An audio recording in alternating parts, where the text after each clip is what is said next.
Hi, this is George Benston, and you're listening to Everything Fab Four on Salon.com.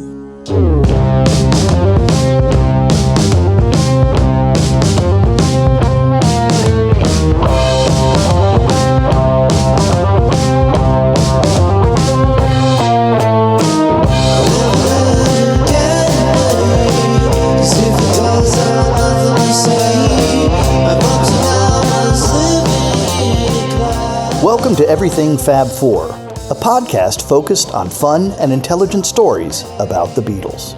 I'm your host, Ken Womack, music culture columnist for Salon.com and a Beatles scholar and historian. No other band, or popular phenomenon for that matter, has enjoyed the global impact the Beatles have and continue to have more than 50 years later. They are part of our human fabric. They created music that continues to bring people together, and just about everyone has their own Beatles story to tell, some that are surprisingly deep and unexpected. This show seeks to draw those stories out in interesting and insightful ways. Remember, it's a Beatles world, and everyone has a story. I mean, they weren't trying to steal Mr. Postman. They did it as tributes, because they loved the records. And even Mr. Moonlight, which, Lennon sang so beautifully, was a Dr. Feelgood and the Intern song that, people just didn't know about. I don't know how the Beatles came across it, but, you hear Lennon singing it, and it's, it's undeniably great, and yet Dr. Feelgood's version was pretty damn good. Today's guest is American singer-songwriter Peter Wolf. A native of the Bronx, Wolf spent his youth soaking up New York City's music scene, especially the Apollo Theater's array of soul, rhythm and blues, and gospel performers.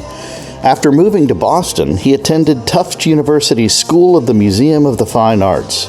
During this period, he formed his first band, the Hallucinations, which performed in area clubs. In 1967, Wolf and drummer Stephen Joe Bladd joined the Geils Band, which had recently formed in Worcester.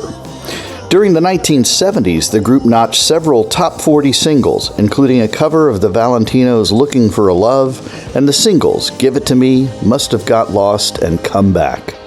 By this point, Wolf had emerged as the band's principal songwriter. With Love Stinks, the Geils Band enjoyed breakthrough success, followed by the megahits Centerfold and Freeze Frame. In 1983, Wolf and the Geils Band parted ways after the singer expressed his interest in returning to the band's rock and roll roots. As a solo artist, he notched several hits, including Lights Out and Come As You Are. The latter song was featured in Rob Reiner's acclaimed film, The Sure Thing. Wolf continues to enjoy accolades for his solo career. His 2002 album Sleepless featured guest performances by Mick Jagger and Keith Richards and was feted by Rolling Stone as one of the 500 greatest albums of all time. His 2010 album, Midnight Souvenirs, earned Album of the Year honors at the Boston Music Awards and featured duets with Shelby Lynne, Nico Case, and Merle Haggard. Wolf recently published his memoirs entitled Waiting on the Moon, Artists, Poets, Drifters, Grifters, and Goddesses. The book traces Wolf's 6-decade career in a series of unforgettable vignettes.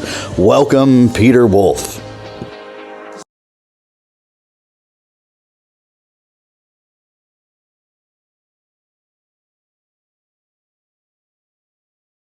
Just to kick things off, did you come from a musical family? My dad was a musician, and at the age of 14, worked with the Schubert Theater, and he went all over the road. They had their own trains at that time, and they would travel from city to city.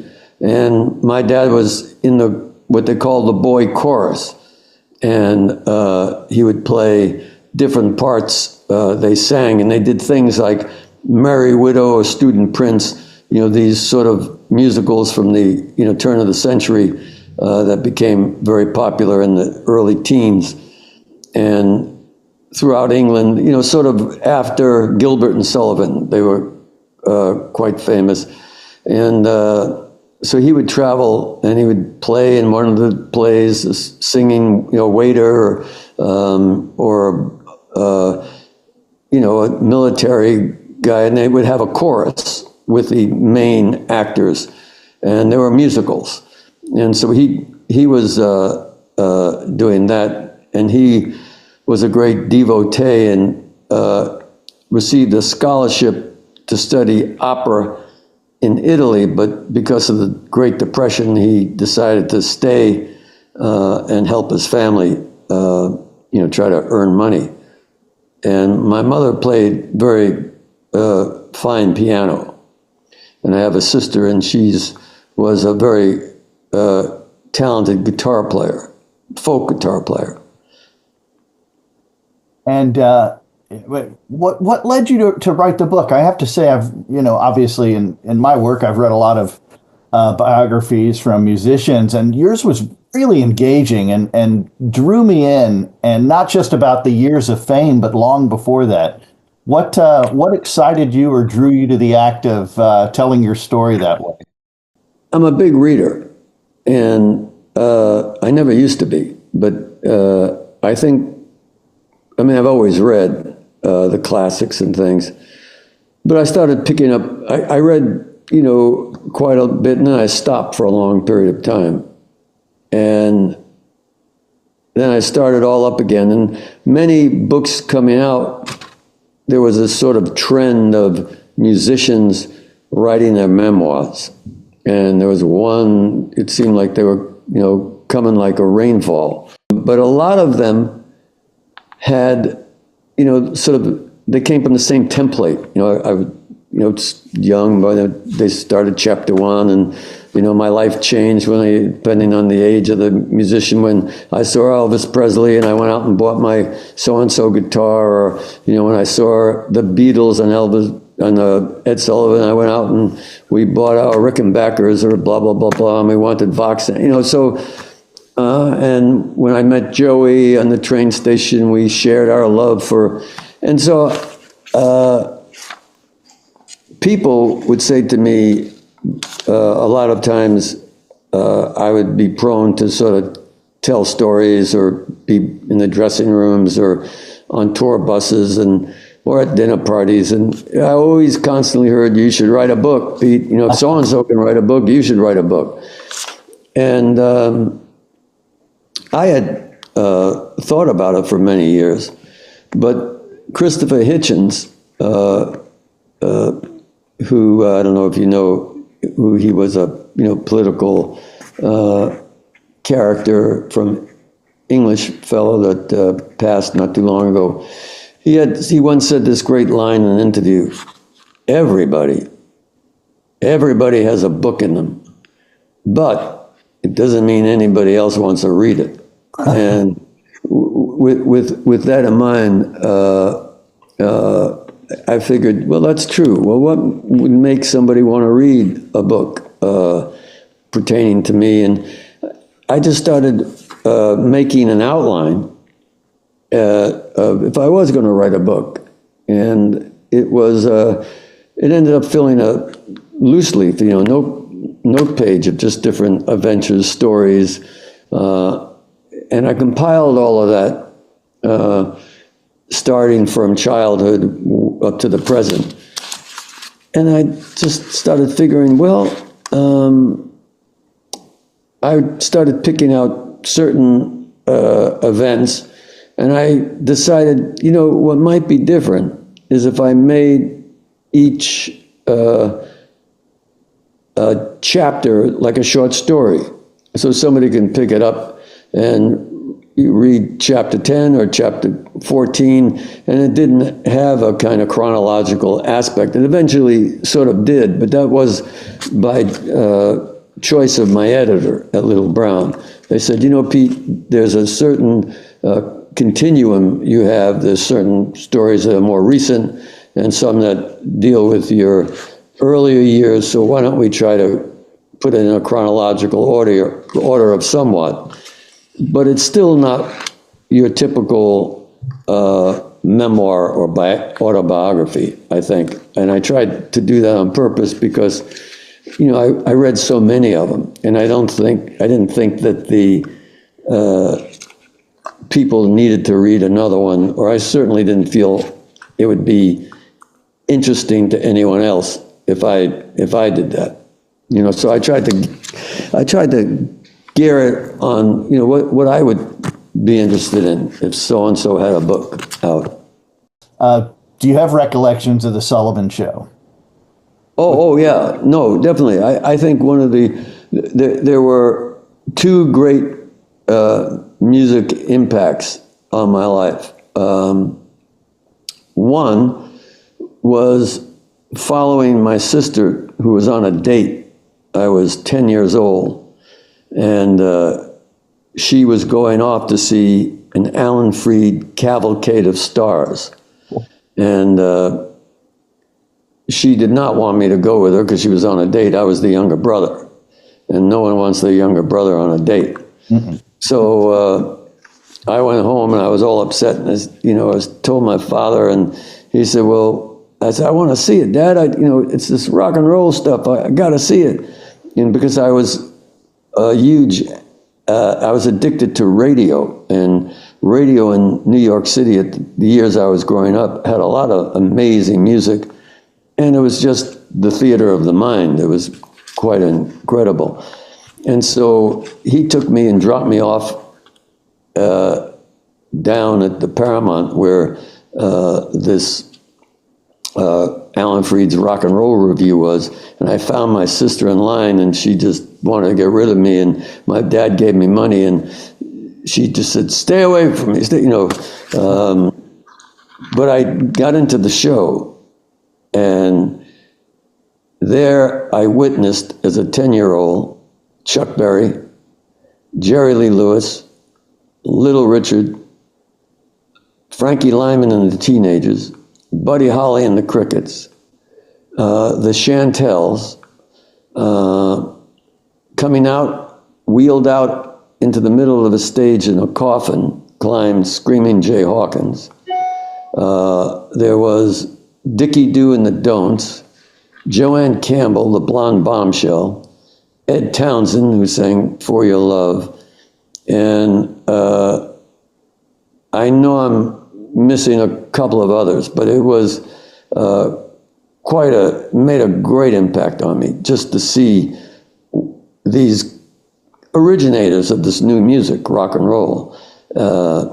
And, when Jerry Lee Lewis kicked the piano stool across the stage and ended up jumping on the piano, it was like, whoa! Or Chuck Berry duck walking across, and Richard, and, I love Buddy Holly. I collected, I'm not a record collector, but I just went out and bought records. And so that had a tremendous impact.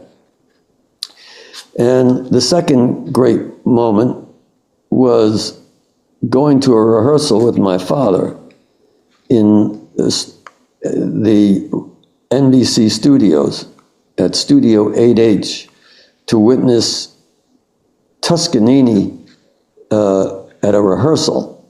Arturo Toscanini, the great Italian conductor. And he was doing the overture to the William Tell overture, to the Rossellini opera William Tell. And it was quite a dreamy affair, but, Toscanini was so charismatic.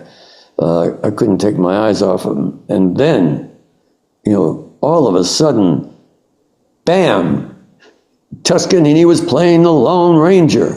And I couldn't believe it. And I turned to my dad and said, "Wow, it's the Lone Ranger," in a way I never heard before, because the end of the whole overture is the Great Escape. And the kettle drums start going. Man, it rocked me. And so I think those two moments, and then of course, I would say the third was Elvis. I'm not sure if Elvis came before the Alan Freed show or after. It's kind of cloudy, but seeing Elvis before Ed Sullivan, because he was on the Jackie Gleason show, and then he was on the Dorsey Brothers show, and then finally was on Ed Sullivan. So I was already a Elvis fan by the time he hit Ed Sullivan. So when did you decide, which or all three of these events did you emerge and say, "I'm a singer.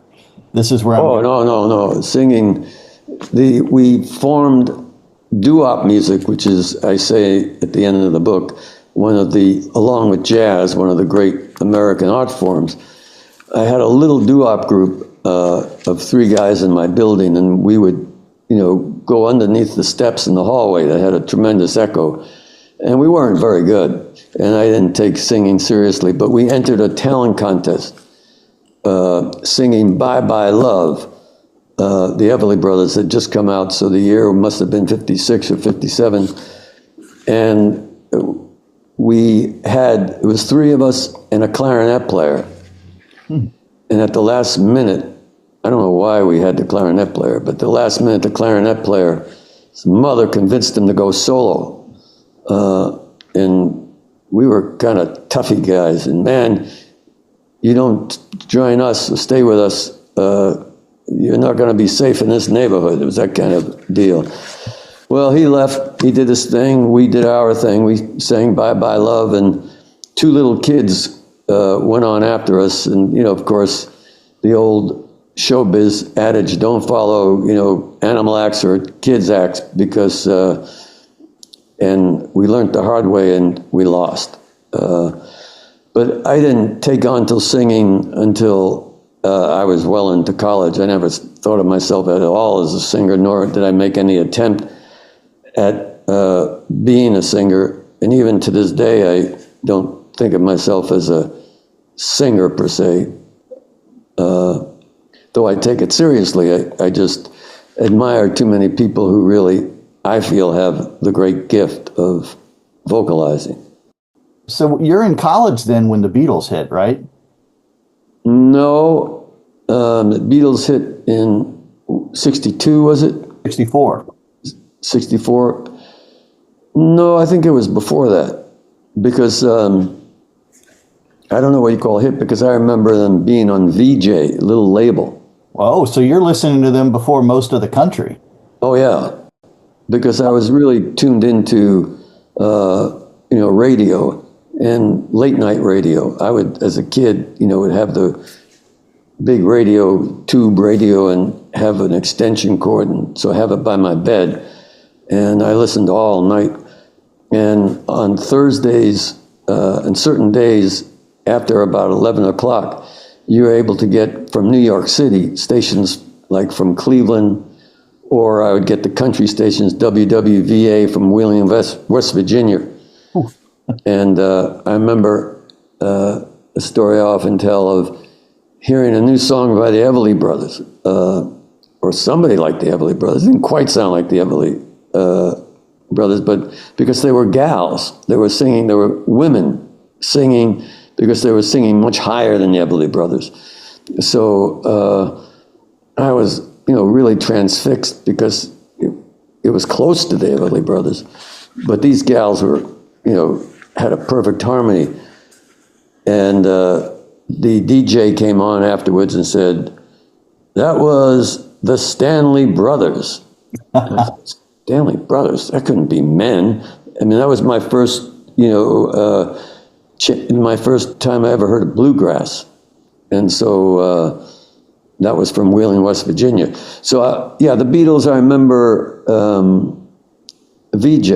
And then came an album on VJ, introducing the Beatles, I think it was called. That's it, yeah. What year was that? That 63, 64. Yeah, that was... So I might have been... You're ahead of the curve. Yeah, but I think I was in high school. I had to have been in high school. Oh, so this is pre-college. But by then, I mean, by the time you get the Beatles on the Sullivan Show, you are into a lot of different kinds of music. That's a pretty wide-ranging palette. Because my father was so much into classical, and he also was into jazz, like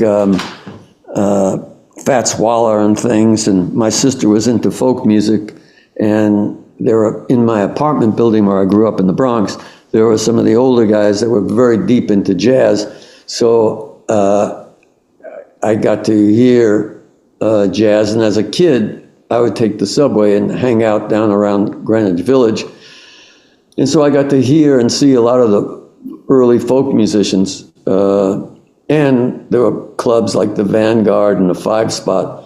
But the Five, not the Vanguard particularly, but at the Five Spot or Googie's, you'd be able to, hang out outside and hear, the Thelonious Monk or Charlie Mingus. And so jazz was a big thing for me too, a bit later on.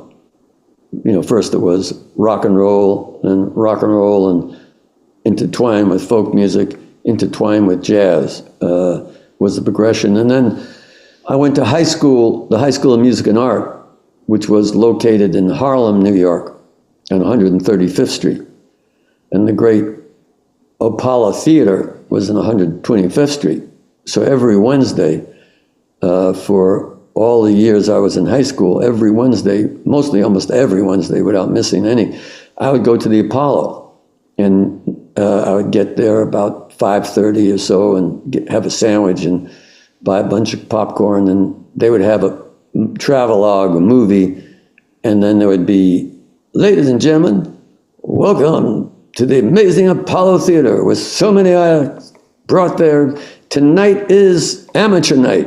And then they would list all the artists on the screen who became famous, I don't know, Dinah Washington, I can't remember. And out would come the curtain, the velvet curtain would open, and there would be the big Apollo band, and out would come the MC, and it would be talent night. And the audience would, after the artists would start performing, people would either applaud or start booing.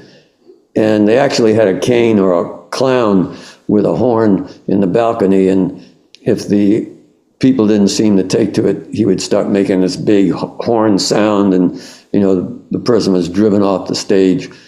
And those who did well, people would start cheering, and so it was quite an experience. And then the curtain would close and would start the Apollo show, where there would be a review.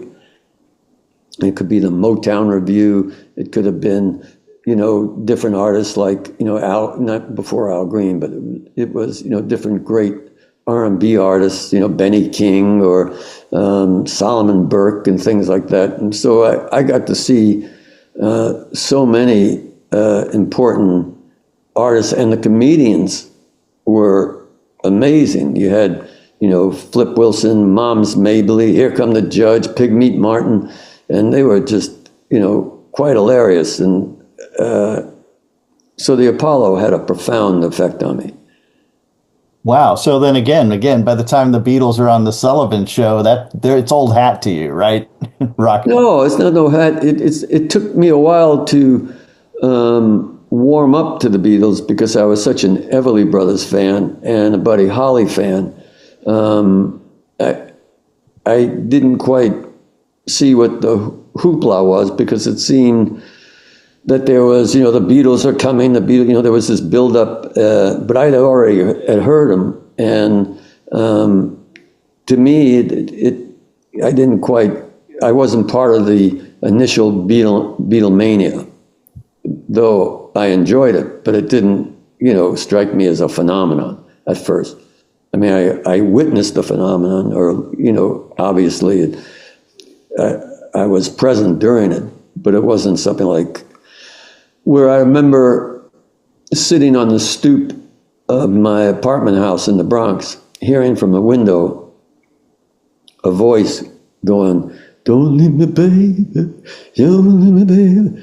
I'll go, and my baby left me, but and there's no place." And it was talking about this hotel, Heartbreak Hotel. I remember running to the record store, needing to get that record. It was like a drug I had to have. And I walked into the record store, and the store manager said, "Man, you're about the 30th kid that came in today asking for that record. I'll probably have it, in a couple of days." And every day I went into that store until I had my, 45 copy, or maybe 78 at that year, of Elvis Presley's Heartbreak Hotel. And what's interesting, I hadn't seen what he looked like. maybe I did. Heartbreak Hotel came out in '56, and I think I had seen him on the Dorsey Brothers, but I didn't know who the voice was. I didn't connect the two. But man, once I got it, I became a fan, and all the way through the '50s, all the way through the '60s movies, I bought all the soundtracks. I went to all the movies. I just, to the day he died, I was an amazing, dedicated Elvis Presley fan. Well, of course, it changed everything in so many ways. Do you remember that day in 1977? When he passed? Yeah. Oh, yeah. We were actually on a plane where the crew was, we were on tour with Peter Frampton, and he had the big album at the time, Frampton Comes Alive.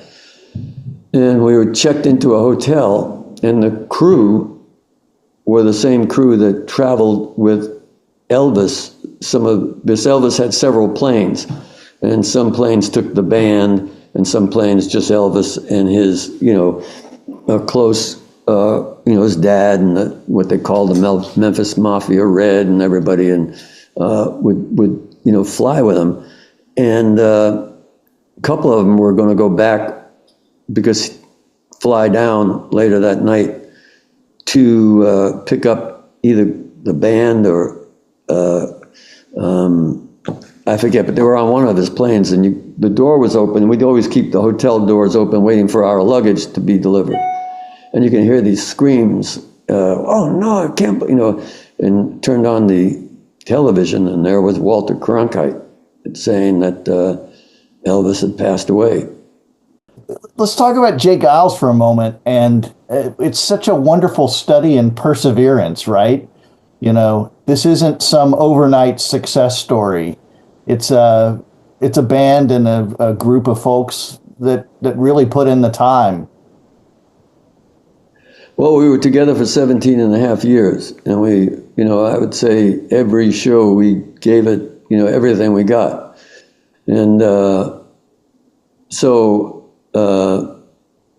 in the book, I explain, throughout some of it, the difficulties we had signing with our first label and getting together and how that happened. And, trying to, for me, I did a lot of the, represented the band, maybe you could say was, the managerial representative.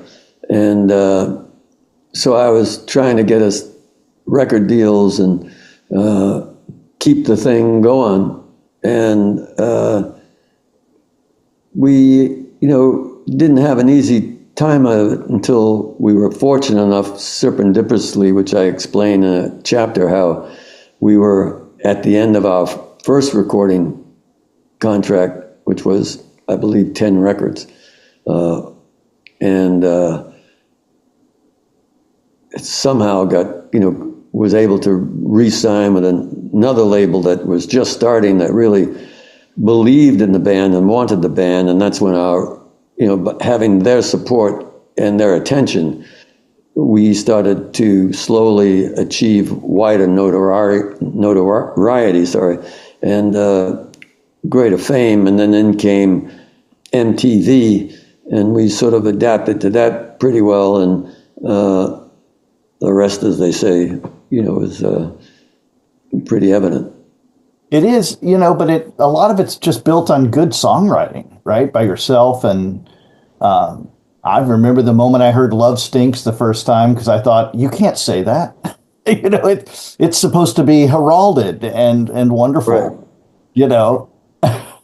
No, that's true. But that was more what I call a later period, because the early period was on Atlantic Records, and that was more R&B influence with songs like "Give It to Me" or "Must Have Got Lost" and things like that, and "Looking for a Love." And we did a lot of covers, songs that were obscure to most people, and we did it to pay homage to these great artists and songs. And not unlike what the Stones did or the Beatles. I mean, they weren't trying to steal Mr. Postman or which was the great Miracle song, I don't like you. Really got a hold on me. You really got a hold. They did it. They did it as tributes, because they loved the records, and even Mr. Moonlight, which Lennon sang so beautifully, was a Dr. Feelgood and the Intern song that people just didn't know about. I don't know how the Beatles came across it. Maybe it was more popular in England,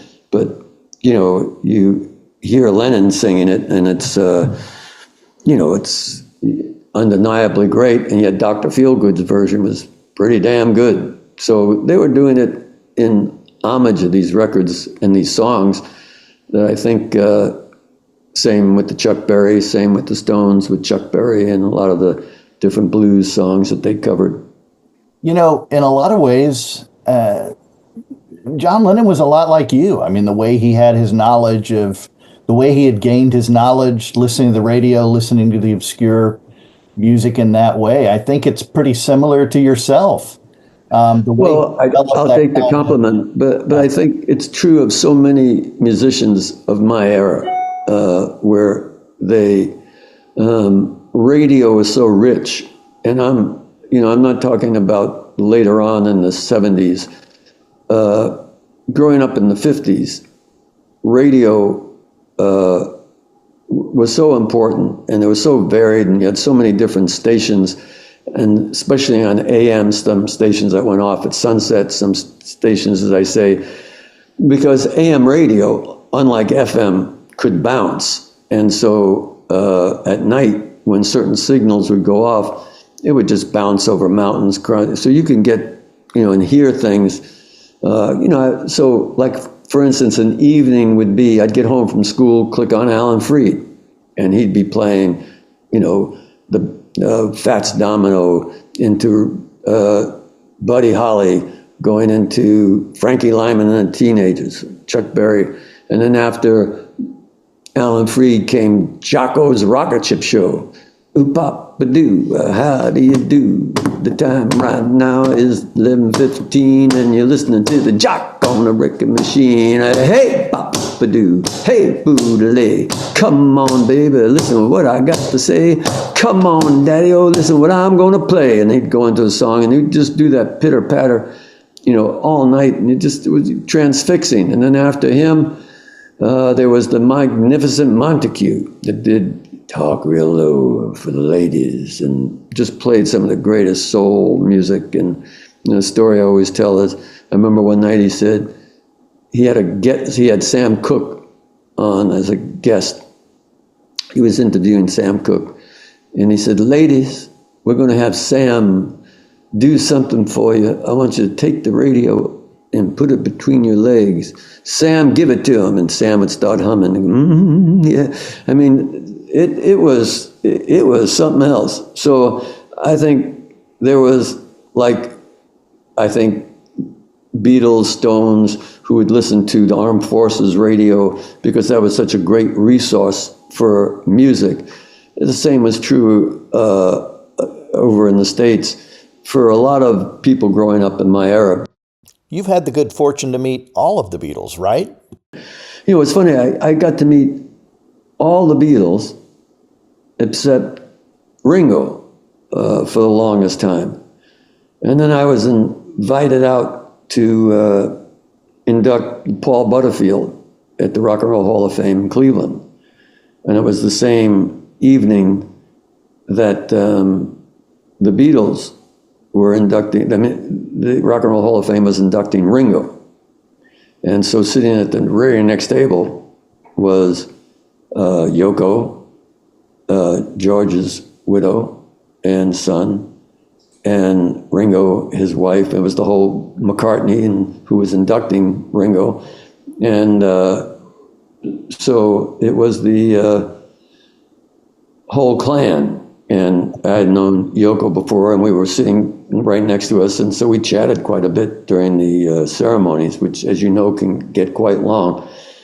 And I remember saying to Paul, as he was going up to induct Ringo, I said, "Paul, break a leg." And he said, "Fascinating you say that.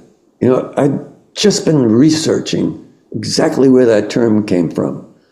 And I said, well, I think it came from when John Wilkes Booth, jumped off after shooting Lincoln, who was an actor, jumped off the stage and broke his leg. And I think it had something to do with that. And he said, oh, no. He said, not my research.